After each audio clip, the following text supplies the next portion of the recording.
Relax and listen to the voice. Welcome back to Charlie and the Chocolate Factory. This installment will start with Chapter 10. If you haven't heard the first 9 chapters, please direct your attention to Charlie and the Chocolate Factory, Volume 1. Please like this video and subscribe to the channel and share our entertainment with your family and friends. Alright, with that, here we go. Chapter 10. The family begins to starve. During the next 2 weeks, the weather turned very cold. First came the snow. It began very suddenly, one morning just as Charlie Bucket was getting dressed for school. Standing by the window, he saw the huge flakes drifting down slowly out of an icy sky that was the color of steel. By evening, it lay 4 feet deep around the tiny house, and Mr. Bucket had to dig a path from the door to the road. After the snow, there came a freezing gale that blew for days and days without stopping. And oh, how bitter cold it was. Everything that Charlie touched seemed to be made of ice, and each time he stepped outside the door, the wind was like a knife on his cheek.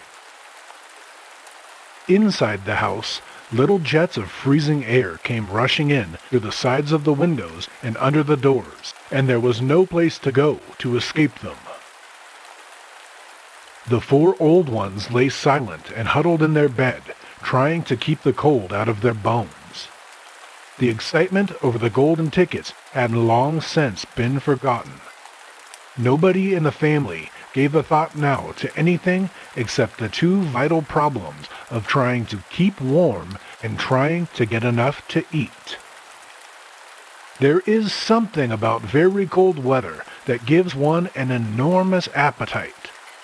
Most of us find ourselves beginning to crave rich, steaming stews and hot apple pies and all kinds of delicious warming dishes. And because we are all a great deal luckier than we realize, we usually get what we want, or near enough. But Charlie Bucket never got what he wanted because the family couldn't afford it. And as the cold weather went on and on, he became ravenously and desperately hungry.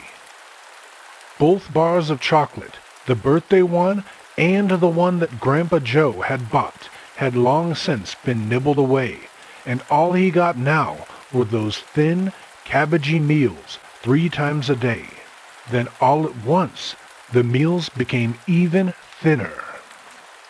The reason for this was that the toothpaste factory, the place where Mr. Bucket worked, suddenly went bust and had to close down. Quickly, Mr. Bucket tried to get another job, but he had no luck. In the end, the only way in which he managed to earn a few pennies was by shoveling snow in the streets. But it wasn't enough to buy even a quarter of the food that 7 people needed. The situation became desperate. Breakfast was a single slice of bread for each person now, and lunch was maybe half a boiled potato. Slowly but surely, everybody in the house began to starve, and every day, little Charlie Bucket, trudging through the snow on his way to school, would have to pass Mr. Willy Wonka's giant chocolate factory. And every day, as he came near to it, he would lift his small, pointed nose high in the air and sniff the wonderful sweet smell of melting chocolate. Sometimes he would stand motionless outside the gates for several minutes on end, taking deep, swallowing breaths as though he were trying to eat the smell itself. "That child," said Grandpa Joe, poking his head up from under the blanket one icy morning, "that child has got to have more food. It doesn't matter about us. We're too old to bother with. But a growing boy, he can't go on like this. He's beginning to look like a skeleton." What can we do? murmured Grandma Josephine miserably. He refuses to take any of ours. I hear his mother tried to slip her own piece of bread onto his plate at breakfast this morning, but he wouldn't touch it. He made her take it back. He's a fine little fellow, said Grandpa George. He deserves better than this. The cruel weather went on, and every day Charlie Bucket grew thinner and thinner. His face became frighteningly white and pinched. The skin was drawn so tightly over the cheeks that you could see the shapes of the bones underneath. It seemed doubtful whether he could go on much longer like this without becoming dangerously ill.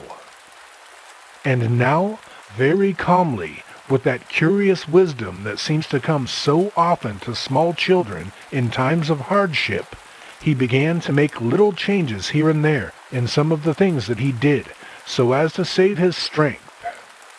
In the mornings, he left the house 10 minutes earlier so that he could walk slowly to school without ever having to run.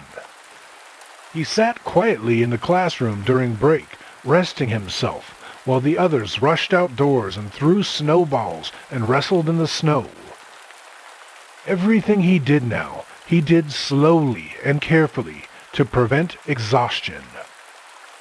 Then, one afternoon, walking back home with the icy wind in his face, and incidentally feeling hungrier than he had ever felt before, his eye was caught suddenly by something silvery lying in the gutter in the snow.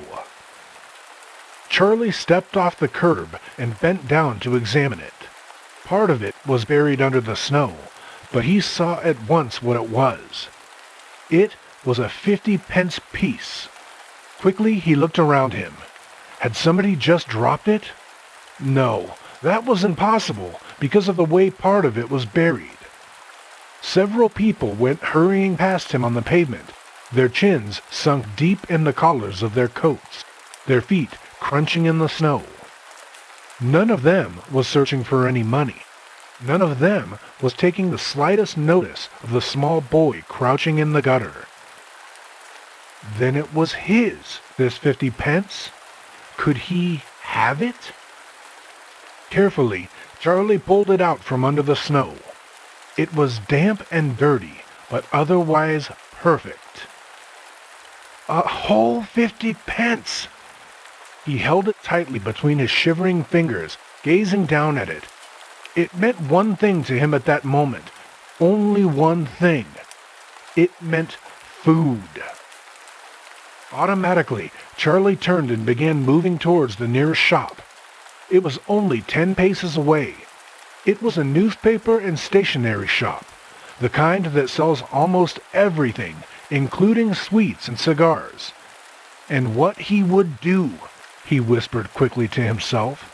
He would buy one luscious bar of chocolate and eat it all up, every bit of it, right then and there. And the rest of the money he would take straight back home and give to his mother.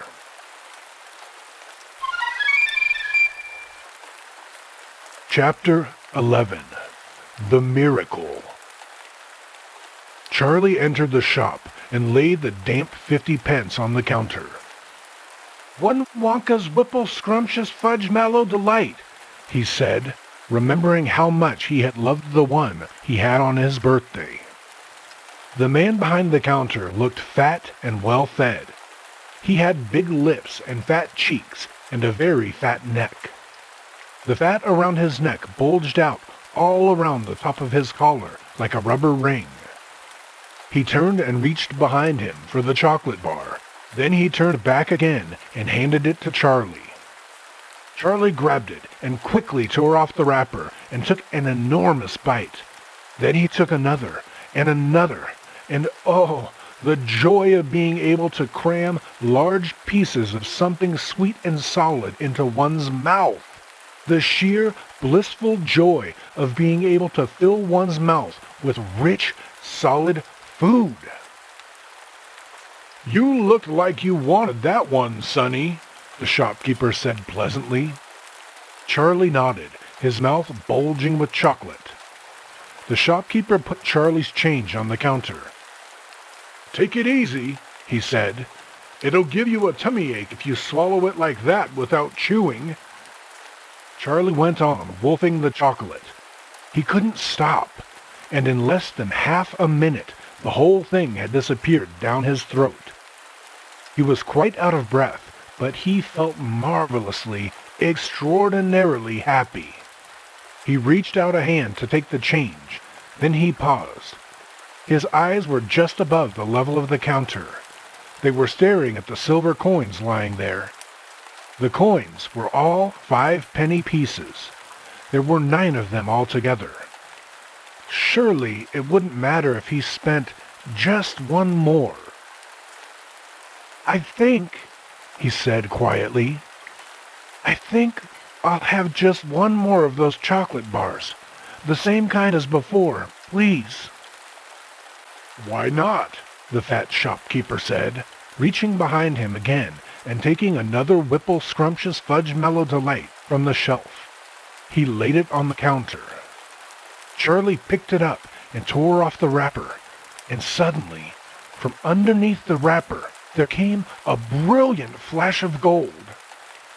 Charlie's heart stood still. "It's the golden ticket!" screamed the shopkeeper, leaping about a foot in the air. "You've got a golden ticket! You've found the last golden ticket!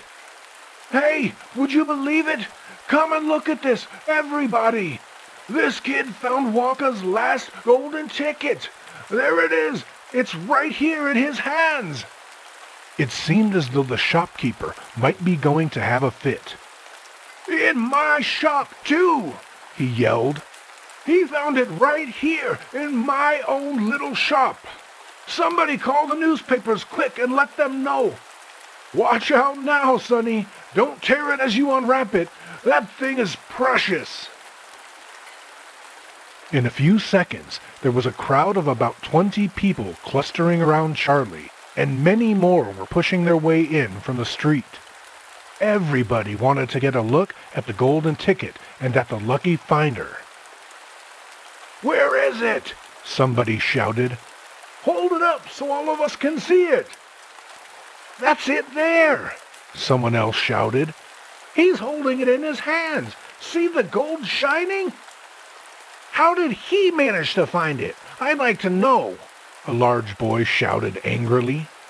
20 bars a day I've been buying for weeks and weeks." "But think of all the free stuff he'll be getting, too," another boy said enviously. "A lifetime supply." "He'll need it, the skinny little shrimp," a girl said, laughing. Charlie hadn't moved. He hadn't even unwrapped the golden ticket from around the chocolate. He was standing very still, holding it tightly with both hands, while the crowd pushed and shouted all around him. He felt quite dizzy. There was a peculiar floating sensation coming over him, as though he were floating up in the air like a balloon. His feet didn't seem to be touching the ground at all. He could hear his heart thumping away loudly somewhere in his throat. At that point, he became aware of a hand resting lightly on his shoulder, and when he looked up, he saw a tall man standing over him. "Listen," the man whispered. "I'll buy it from you. I'll give you 50 pounds. How about it, eh? And I'll give you a new bicycle as well, okay?" "Are you crazy?" shouted a woman who was standing equally close. "Why, I'd give him 200 pounds for that ticket. You want to sell that ticket for 200 pounds, young man?" "That's quite enough of that," the fat shopkeeper shouted, pushing his way through the crowd and taking Charlie firmly by the arm. "Leave the kid alone, will you? Make way there! Let him out!" And to Charlie, as he led him to the door, he whispered, "Don't you let anybody have it. Take it straight home, quickly, before you lose it. Run all the way, and don't stop till you get there. You understand?" Charlie nodded. "You know something?" the fat shopkeeper said, pausing a moment and smiling at Charlie. "I have a feeling you needed a break like this. I'm awfully glad you got it. Good luck to you, Sonny." "Thank you," Charlie said, and off he went, running through the snow as fast as his legs would go. And as he flew past Mr. Willy Wonka's factory, he turned and waved at it and sang out, I'll be seeing you soon." And 5 minutes later, he arrived at his own home.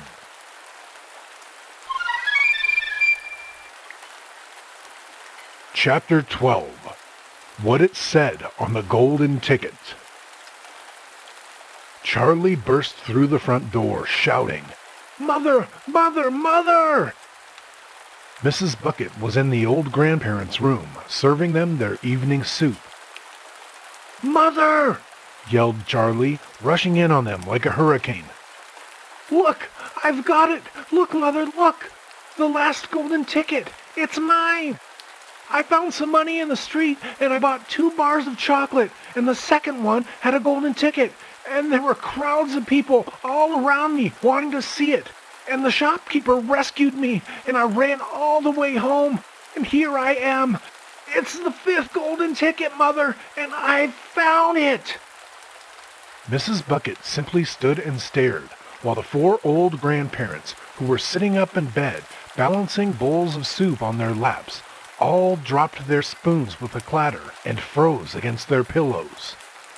For about 10 seconds, there was absolute silence in the room. Nobody dared to speak or move. It was a magic moment. Then, very softly, Grandpa Joe said, "You're pulling our legs, Charlie, aren't you? You're having a little joke?" "I am not!" cried Charlie, rushing up to the bed and holding out the large and beautiful golden ticket for him to see. Grandpa Joe leaned forward and took a close look, his nose almost touching the ticket. The others watched him, waiting for the verdict. Then very slowly, with a slow and marvelous grin spreading all over his face, Grandpa Joe lifted his head and looked straight at Charlie. The color was rushing to his cheeks, and his eyes were wide open, shining with joy. And in the center of each eye, right in the very center, in the black pupil, a little spark of wild excitement was slowly dancing. Then the old man took a deep breath, and suddenly, with no warning whatsoever, an explosion seemed to take place inside of him. He threw up his arms and yelled, "Yippee!" And at the same time, his long, bony body rose up out of the bed, and his bowl of soup went flying into the face of Grandma Josephine. And in one fantastic leap, this old fellow of 96 and a half, who hadn't been out of bed these last 20 years, jumped on the floor and started doing a dance of victory in his pajamas. "Yippee!" he shouted. "3 cheers for Charlie! Hip, hip, hooray!" At this point, the door opened, and Mr. Bucket walked into the room. He was cold and tired, and he looked it. All day long, he had been shoveling snow in the streets. "Cripes!" he cried. "What's going on in here?" It didn't take long to tell him what had happened. "I don't believe it," he said. "It's not possible." "Show him the ticket, Charlie," shouted Grandpa Joe, who was still dancing around the floor like a dervish in his striped pajamas. "Show your father the 5th and last golden ticket in the world." "Let me see it, Charlie," Mr. Bucket said, collapsing into a chair and holding out his hand. Charlie came forward with the precious document. It was a very beautiful thing, this golden ticket, having been made, so it seemed, from a sheet of pure gold hammered out almost to the thinness of paper. On one side of it, printed by some clever method in jet-black letters, was the invitation itself, from Mr. Wonka. "Read it aloud," said Grandpa Joe, climbing back into bed again at last. "Well, let's all hear exactly what it says." Mr. Bucket held the lovely golden ticket up close to his eyes. His hands were trembling slightly, and he seemed to be overcome by the whole business. He took several deep breaths, then cleared his throat, and said, "All right, I'll read it. Here we go. Greetings to you, the lucky finder of this golden ticket, from Mr. Willy Wonka. I shake you warmly by the hand. Tremendous things are in store for you. Many wonderful surprises await you. For now, I do invite you to come to my factory and be my guest for one whole day. You and all others who are lucky enough to find my golden tickets. I, Willy Wonka, will conduct you around the factory myself, showing you everything that there is to see, and afterwards, when it is time to leave, you will be escorted home by a procession of large trucks. These trucks, I can promise you, will be loaded with enough delicious eatables to last you and your entire household for many years. If at any time thereafter you should run out of supplies, you only have to come back to the factory and show this golden ticket, and I shall be happy to refill your cupboard with whatever you want. In this way, you will be able to keep yourself supplied with tasting morsels for the rest of your life.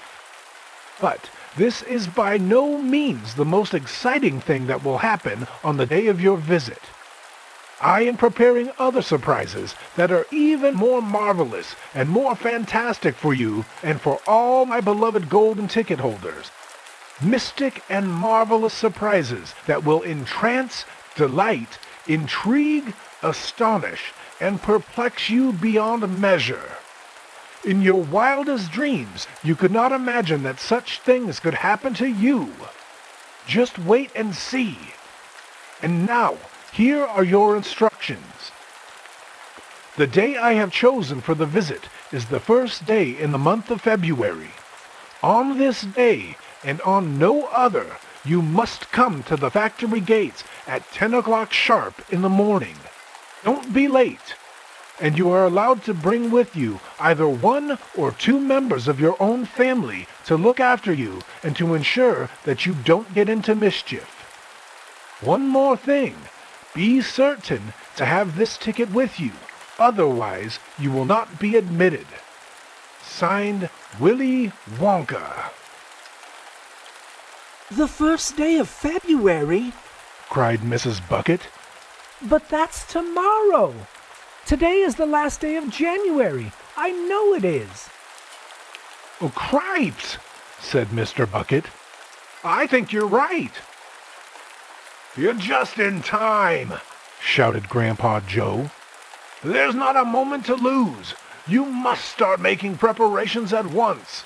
Wash your face, comb your hair, scrub your hands, brush your teeth, blow your nose, cut your nails, polish your shoes, iron your shirt, and for heaven's sake, get all that mud off your pants. You must get ready, my boy. You must get ready for the biggest day of your life. Now don't overexcite yourself, Grandpa, Mrs. Bucket said. And don't fluster poor Charlie. We must all try to keep very calm. Now the first thing to decide is this.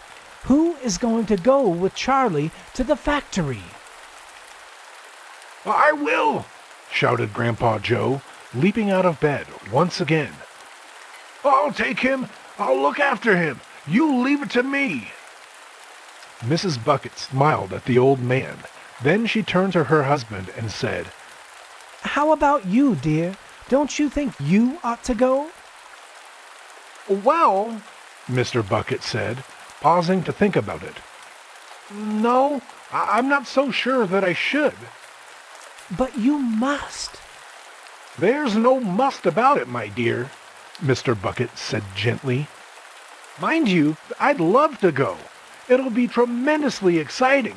But on the other hand, I believe that the person who really deserves to go most of all is Grandpa Joe himself. He seems to know more about it than we do, provided, of course, that he feels well enough. Yippee! Shouted Grandpa Joe, seizing Charlie by the hands and dancing around the room. He certainly seems well enough, Mrs. Bucket said, laughing. Yes, perhaps you're right after all.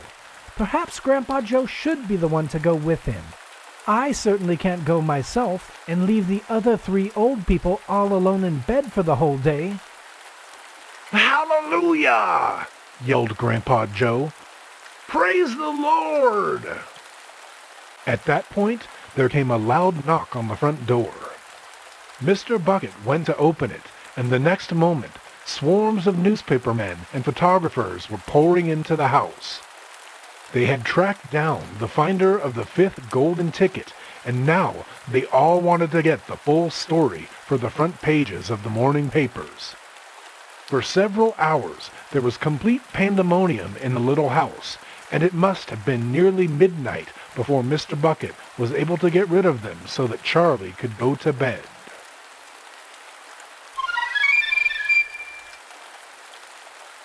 Chapter 13. The Big Day Arrives. The sun was shining brightly on the morning of the big day, but the ground was still white with snow, and the air was very cold. Outside the gates of Wonka's factory, the enormous crowds of people had gathered to watch the 5 lucky ticket holders going in. The excitement was tremendous. It was just before 10 o'clock. The crowds were pushing and shouting, and policemen with arms linked were trying to hold them back from the gates. Right beside the gates, in a small group that was carefully shielded from the crowds by the police, stood the 5 famous children, together with the grown-ups who had come with them. The tall, bony figure of Grandpa Joe could be seen standing quietly among them, and beside him, holding tightly onto his hand, was little Charlie Bucket himself. All the children, except Charlie, had both their mothers and fathers with them, and it was a good thing that they had. Otherwise, the whole party might have got out of hand. They were so eager to get going that their parents were having to hold them back by force to prevent them from climbing over the gates. "Be patient," cried the fathers. "Be still! It's not time yet! It's not 10 o'clock!" Behind him, Charlie Bucket could hear the shouts of the people in the crowd as they pushed and fought to get a glimpse of the famous children. "There's Violet Beauregard!" he heard someone shouting. "That's her all right! I can remember her face from the newspapers!" "And you know what?" somebody else shouted back. "She's still chewing that dreadful old piece of gum she's had for 3 months. You look at her jaws. They're still working on it." "Who's the big fat boy?" "That's Augustus Gloop." "So it is." "Enormous, isn't he?" "Fantastic." "Who's the kid with the picture of the Lone Ranger stenciled on his wind cheater?" "That's Mike TV. He's the television fiend. He must be crazy. Look at all those toy pistols he's got hanging all over him." "The one I want to see is Veruca Salt," shouted another voice in the crowd. "She's the girl whose father bought up 500,000 chocolate bars and then made the workers in his peanut factory unwrap every one of them until they found a golden ticket. He gives her anything she wants, absolutely anything. She only has to start screaming for it, and she gets it." "Dreadful, isn't it?" "Shocking, I call it." "Which do you think is her?" "That one, over there on the left. The little girl in the silver mink coat." "Which one is Charlie Bucket?" "Charlie Bucket? He must be that skinny little shrimp standing beside the old fellow who looks like a skeleton. Very close to us. Just there. See him?" "Why hasn't he got a coat on in this cold weather?" "Don't ask me. Maybe he can't afford to buy one." "Goodness me! He must be freezing!"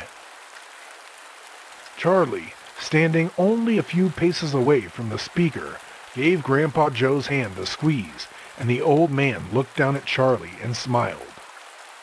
Somewhere in the distance, a church clock began striking 10.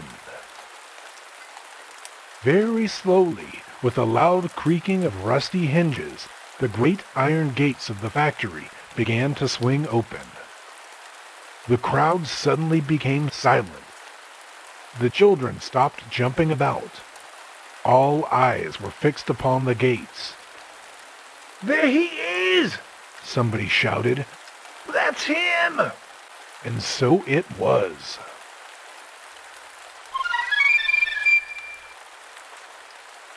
Chapter 14. Mr. Willy Wonka. Mr. Wonka was standing all alone just inside the open gates of the factory, and what an extraordinary little man he was. He had a black top hat on his head. He wore a tailcoat made of a beautiful, plum-colored velvet. His trousers were bottle green. His gloves were pearly gray. And in one hand he carried a fine, gold-topped walking cane. Covering his chin, there was a small, neat, pointed black beard, a goatee, and his eyes were most marvelously bright. They seemed to be sparkling and twinkling at you all the time. The whole face, in fact, was alight with fun and laughter.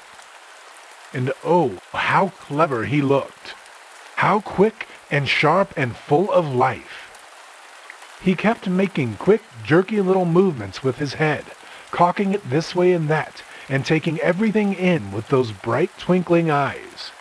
He was like a squirrel in the quickness of his movements, like a quick, clever old squirrel from the park.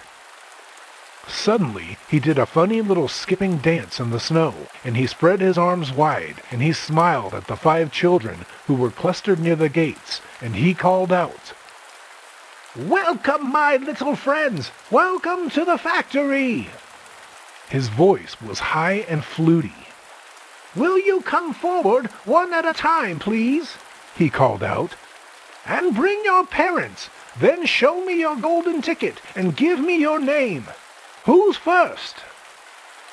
The big fat boy stepped up. "I'm Augustus Gloop," he said.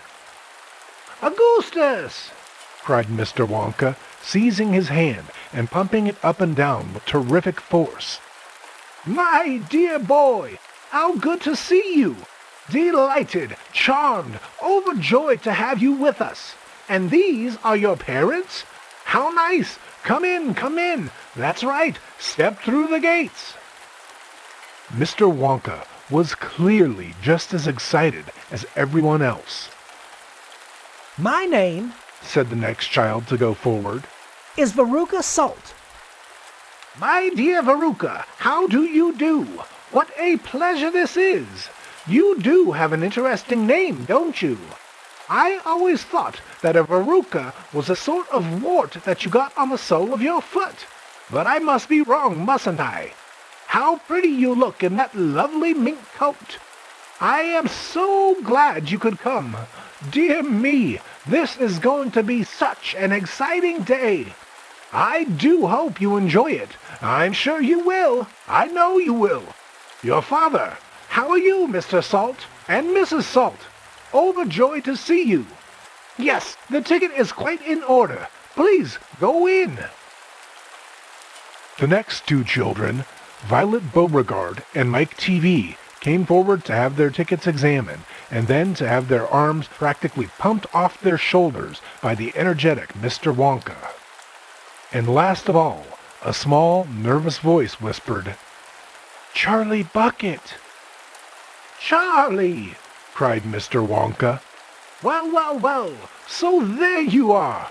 You're the one who found your ticket only yesterday, aren't you? Yes, yes, I read all about it in this morning's papers. Just in time, my dear boy. I'm so glad, so happy for you. And this, your grandfather? Delighted to meet you, sir. Overjoyed, enraptured, enchanted. All right, excellent. Is everybody in now? 5 children? Yes, good. Now, will you please follow me? Our tour is about to begin. But do keep together. Please don't wander off by yourselves. I shouldn't like to lose any of you at this stage of the proceedings. Oh, no. Dear me, no.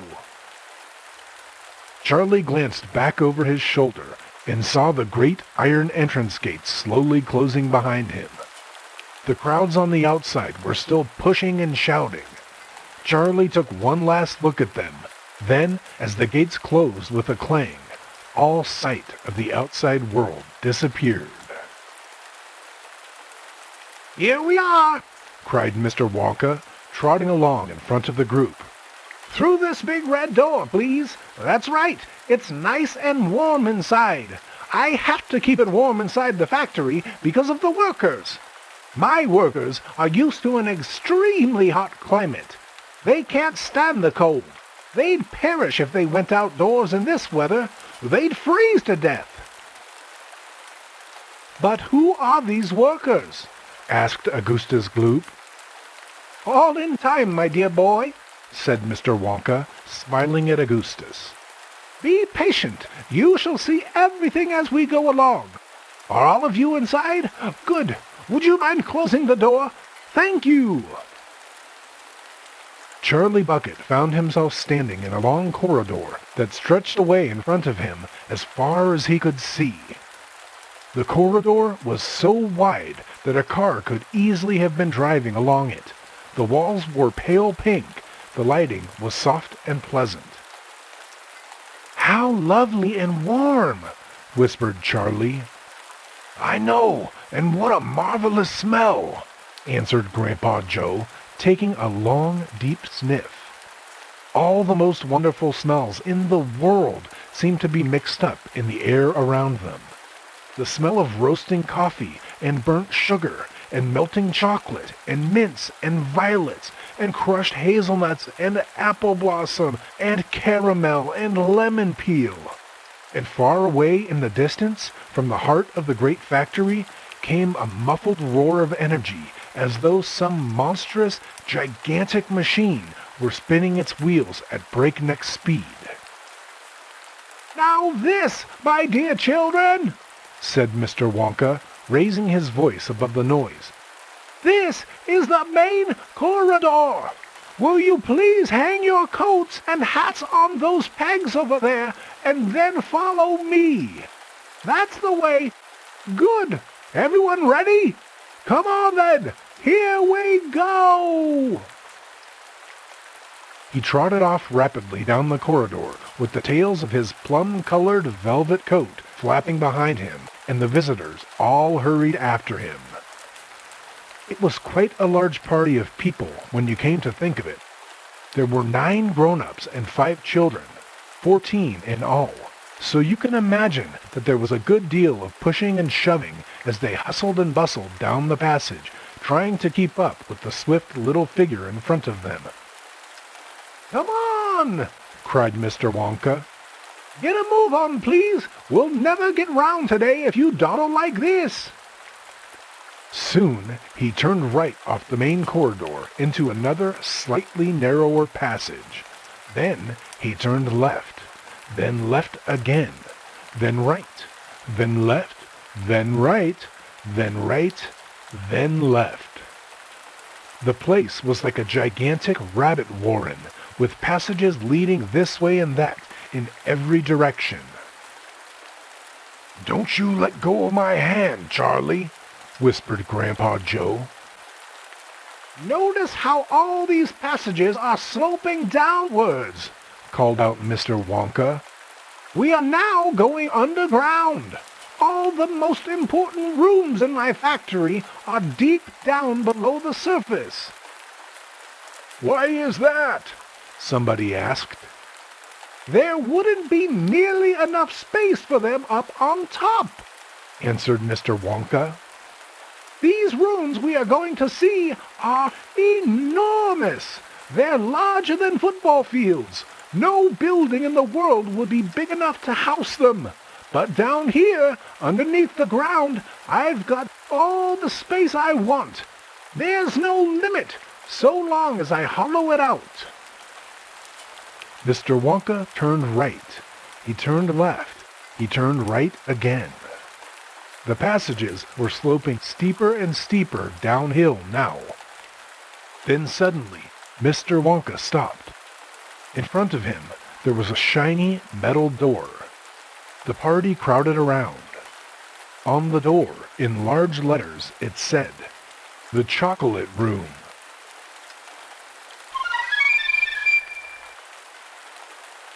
Chapter 15. The Chocolate Room.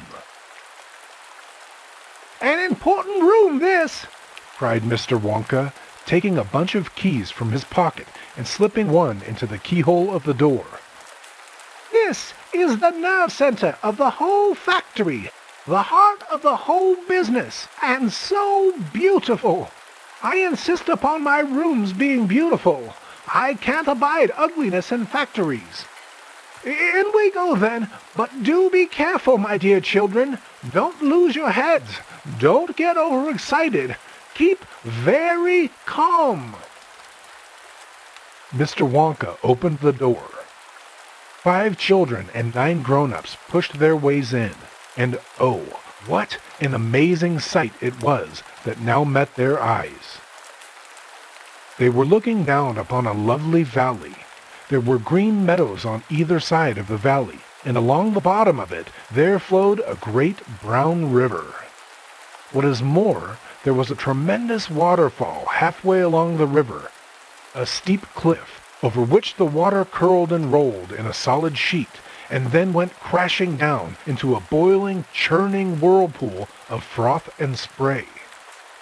Below the waterfall, and this was the most astonishing sight of all, a whole mass of enormous glass pipes were dangling down into the river from somewhere high up in the ceiling. They really were enormous, those pipes. There must have been a dozen of them at least, and they were sucking up the brownish, muddy water from the river and carrying it away to goodness knows where. And because they were made of glass, you could see the liquid flowing and bubbling along inside them. And above the noise of the waterfall, you could hear the never-ending suck, suck, sucking sound of the pipes as they did their work. Graceful trees and bushes were growing along the riverbanks, weeping willows and alders and tall clumps of rhododendrons with their pink and red and mauve blossoms. In the meadows there were thousands of buttercups. "There!" cried Mr. Wonka, dancing up and down and pointing his gold-topped cane at the great brown river. "It's all chocolate! Every drop of that river is hot, melted chocolate of the finest quality, the very finest quality. There's enough chocolate in there to fill every bathtub in the entire country, and all the swimming pools as well. Isn't it terrific? And just look at my pipes. They suck up the chocolate and carry it away to all the other rooms in the factory where it is needed. Thousands of gallons an hour, my dear children. Thousands and thousands of gallons." The children and their parents were too flabbergasted to speak. They were staggered. They were dumbfounded. They were bewildered and dazzled. They were completely bowled over by the hugeness of the whole thing. They simply stood and stared. "The waterfall is the most important," Mr. Wonka went on. "It mixes the chocolate. It churns it up. It pounds it and beats it. It makes it light and frothy. No other factory in the world mixes its chocolate by waterfall. But it's the only way to do it properly. The only way. And do you like my trees?" he cried, pointing with his stick. "And my lovely bushes? Don't you think they look pretty? I told you I hated ugliness. And of course, they are all eatable. All made of something different and delicious. And do you like my meadows? Do you like my grass and my buttercups? The grass you are standing on, my dear little ones, is made of a new kind of soft, minty sugar that I have just invented. I call it sludge. Try a blade. Please do. It is delectable." Automatically, everybody bent down and picked one blade of grass. Everybody, that is, except Augustus Gloop, who took a big handful.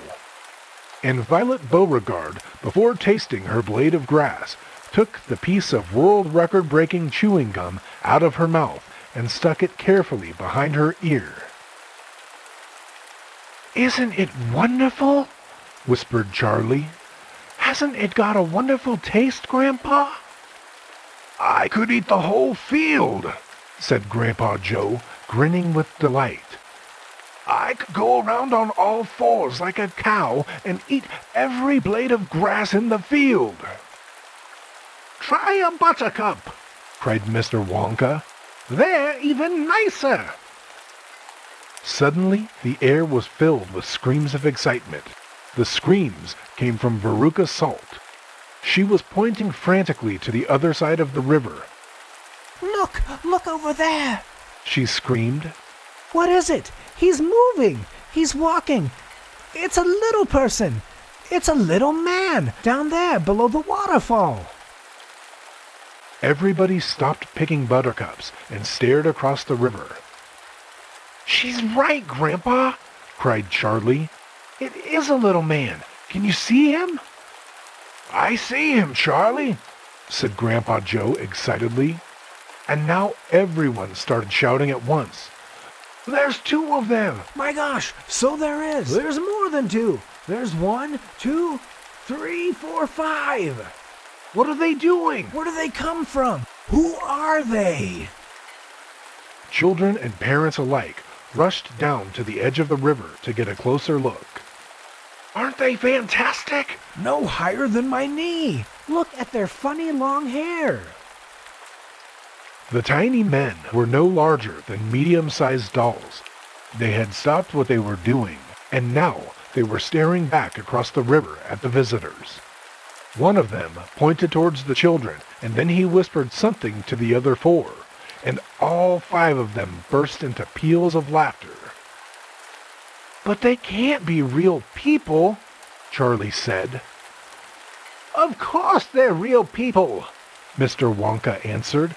"They're Oompa Loompas."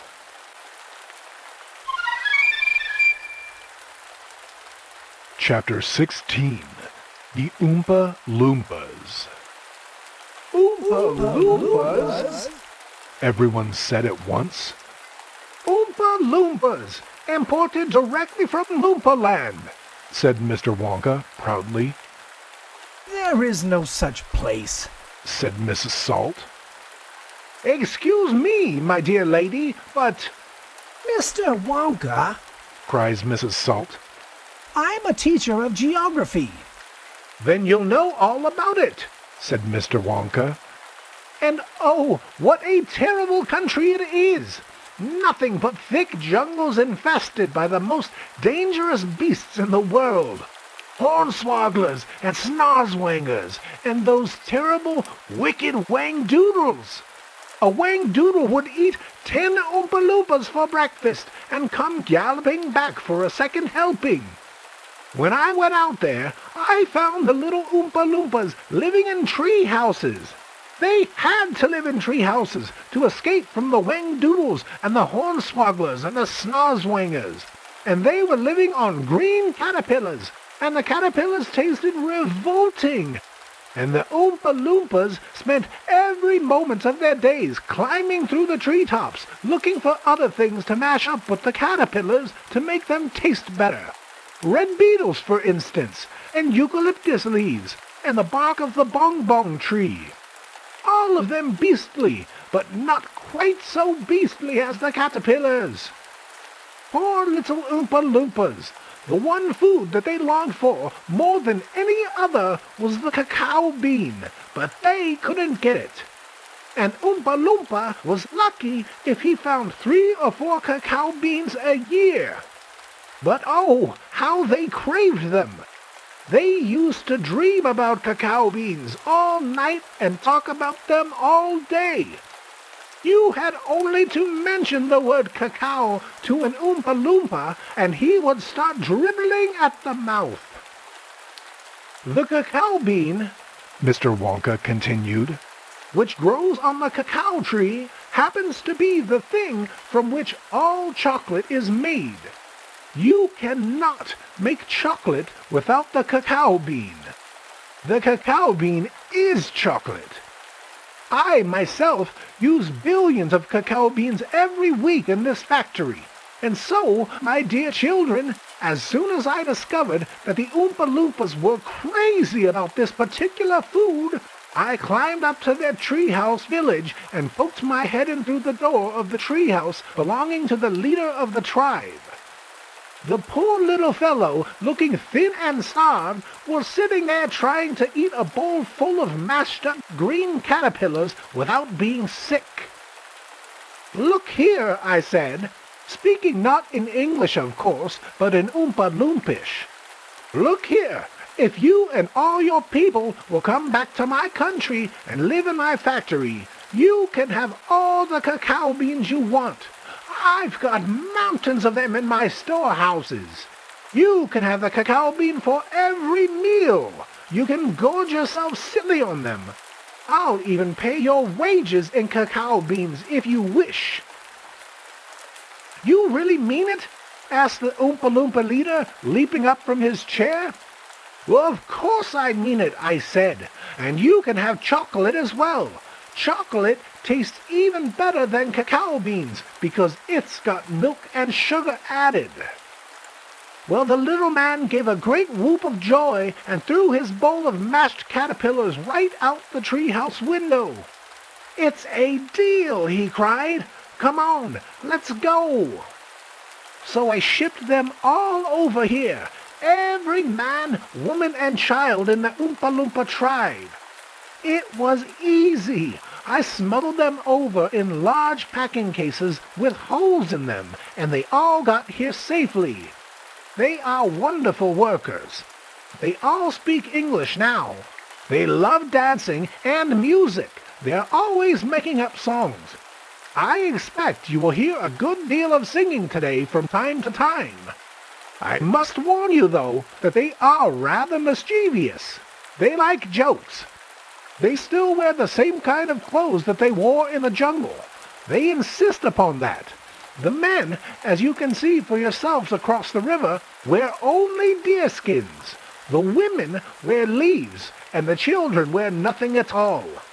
The women use fresh leaves every day." "Daddy!" shouted Veruca Salt, the girl who got everything she wanted. "Daddy, I want an Oompa Loompa. I want you to get me an Oompa Loompa. I want an Oompa Loompa right away. I want to take it home with me. Go on, Daddy, get me an Oompa Loompa." Now, my pet," her father said to her, "we mustn't interrupt Mr. Wonka," "But I want an Oompa Loompa!" screamed Veruca. "All right, Veruca, all right. But I can't get it for you this second. Please be patient. I'll see that you have one before the day is out." "Augustus!" shouted Mrs. Gloop. "Augustus, sweetheart, I don't think you had better do that."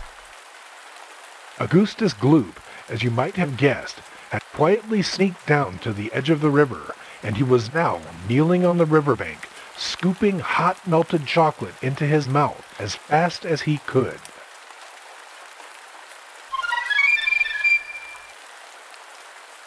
Chapter 17. Augustus Gloop Goes Up the Pipe.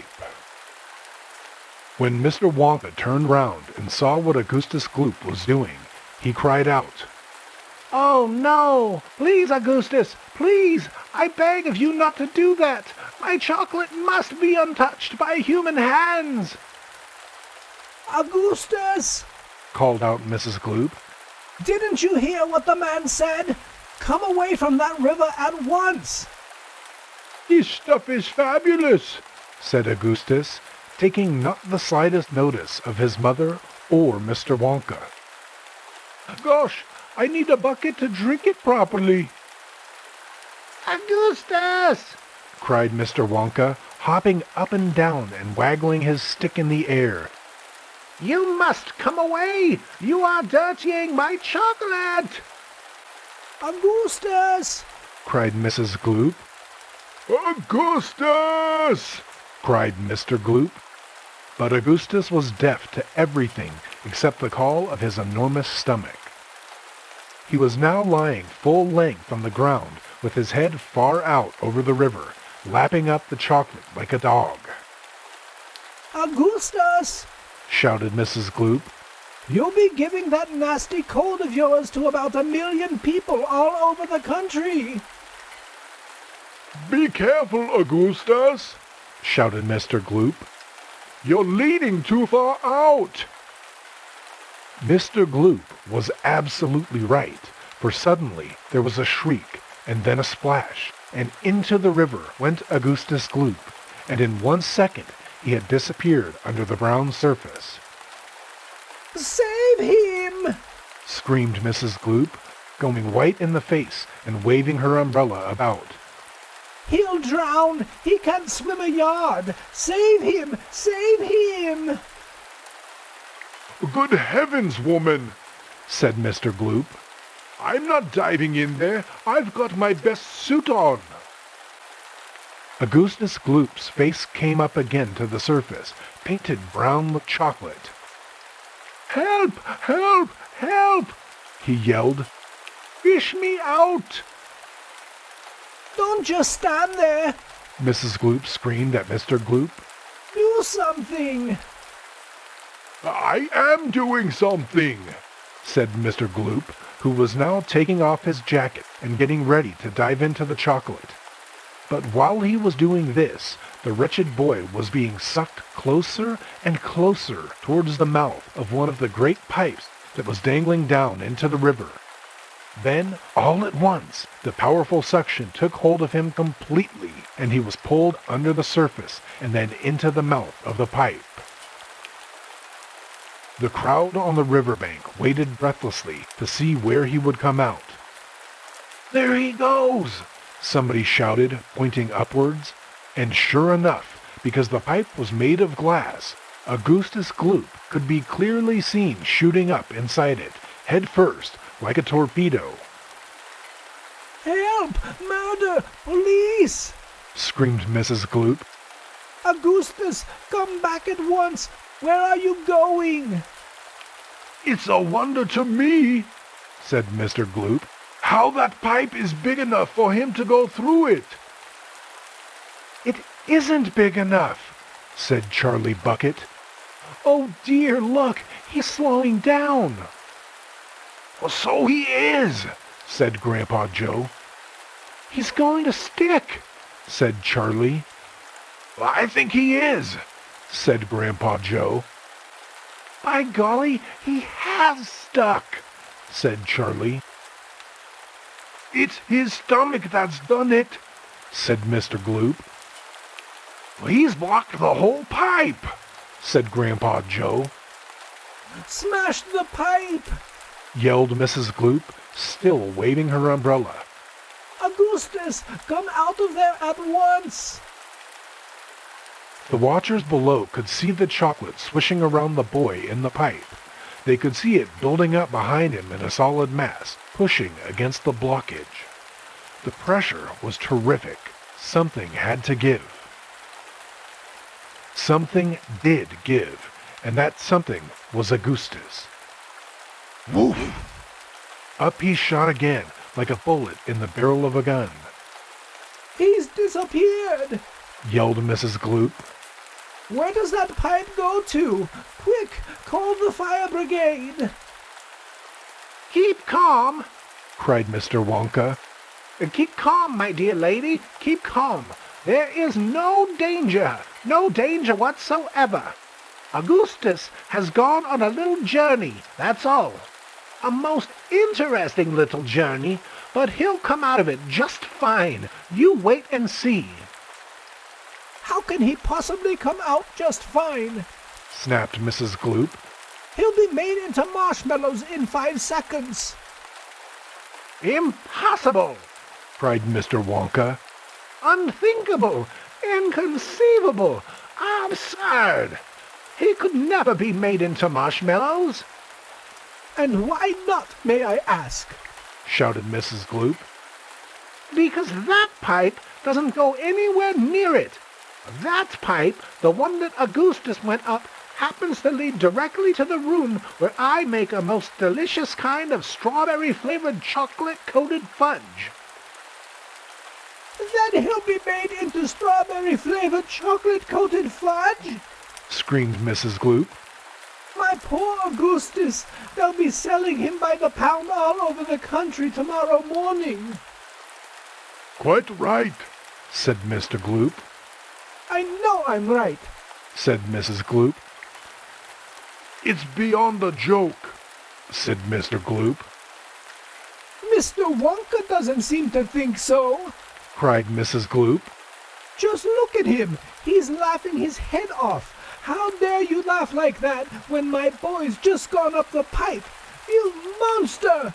She shrieked, pointing her umbrella at Mr. Wonka as though she were going to run him through. You think it's a joke, do you? You think that sucking my boy up into your fudge room like that is just one great big colossal joke? He'll be perfectly safe, said Mr. Wonka, giggling slightly. He'll be chocolate fudge, shrieked Mrs. Gloop. Never, cried Mr. Wonka. Of course he will, shrieked Mrs. Gloop.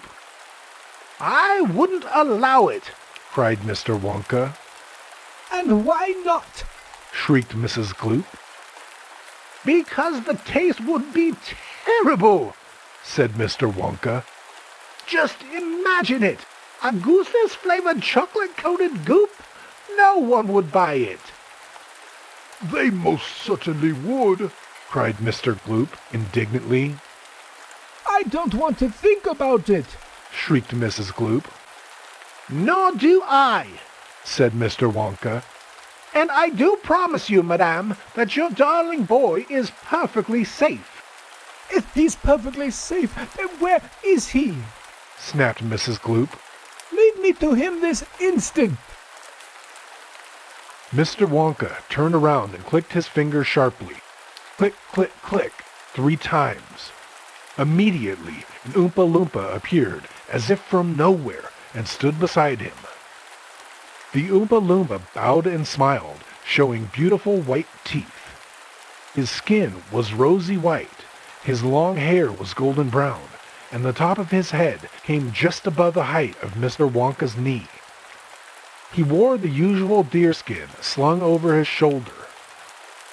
Now listen to me, said Mr. Wonka, looking down at the tiny man. I want you to take Mr. and Mrs. Gloop up to the fudge room and help them find their son, Augustus. He's just gone up the pipe. The Oompa Loompa took one look at Mrs. Gloop and exploded into peals of laughter. Oh, do be quiet, said Mr. Wonka. Control yourself. Pull yourself together. Mrs. Gloop doesn't think it's at all funny. You can say that again, said Mrs. Gloop. Go straight to the fudge room, Mr. Wonka said to the Oompa Loompa. And when you get there, take a long stick and start poking around inside the big chocolate mixing barrel. I'm almost certain you'll find him in there, but you'd better look sharp. You'll have to hurry. If you leave him in the chocolate mixing barrel too long, he's liable to get poured out into the fudge boiler. And that really would be a disaster, wouldn't it? My fudge would become quite uneatable. Mrs. Gloop let out a shriek of fury. I'm joking, said Mr. Wonka, giggling madly behind his beard. I didn't mean it. Forgive me. I'm so sorry. Goodbye, Mrs. Gloop and Mr. Gloop. Goodbye.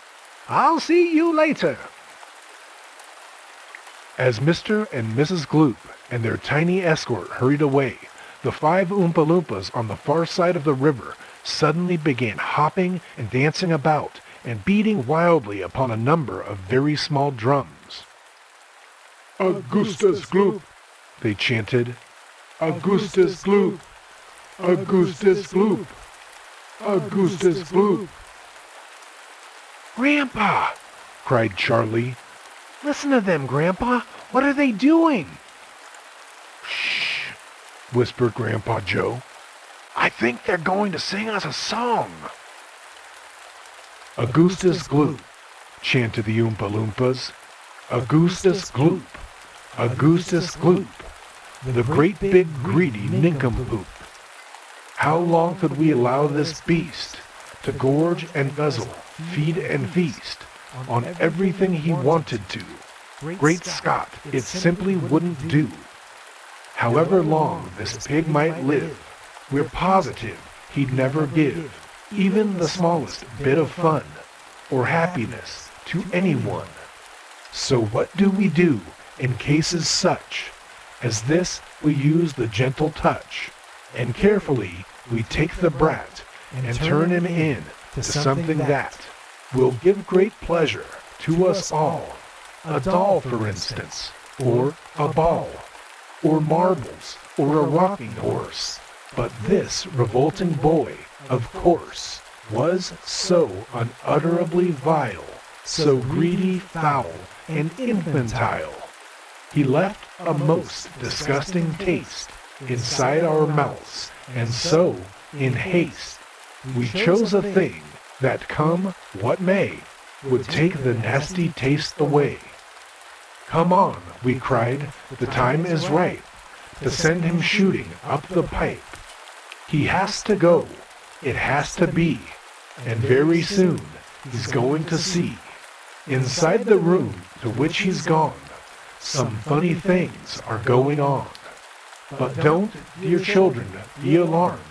Augustus Gloop will not be harmed, although of course we must admit he will be altered quite a bit.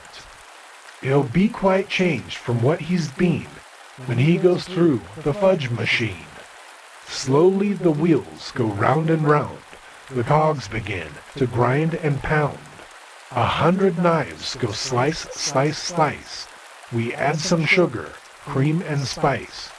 We boil him for a minute more, until we're absolutely sure that all the greed and all the gall is boiled away for once and all. Then out he comes, and now, by grace, a miracle has taken place. This boy, who only just before was loathed by men from shore to shore, this greedy brute, this louse's ear, is loved by people everywhere. For who could hate or bear a grudge against a luscious bit of fudge? I told you they loved singing, cried Mr. Wonka. Aren't they delightful? Aren't they charming? But you mustn't believe a word they said. It's all nonsense, every bit of it. Are the Oompa Loompas really joking, Grandpa? Of course they're joking, answered Grandpa Joe. They must be joking. At least I hope they're joking. Don't you?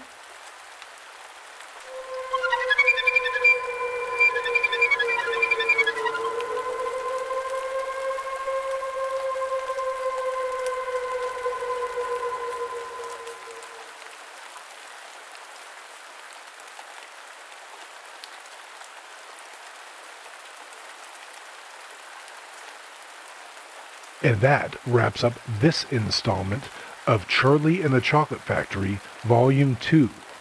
Our next episode will begin on Chapter 18. We hope that you'll join us again to continue this story.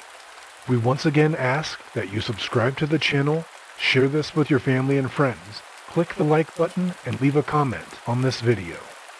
Take care of yourselves until the next episode. Sweet dreams.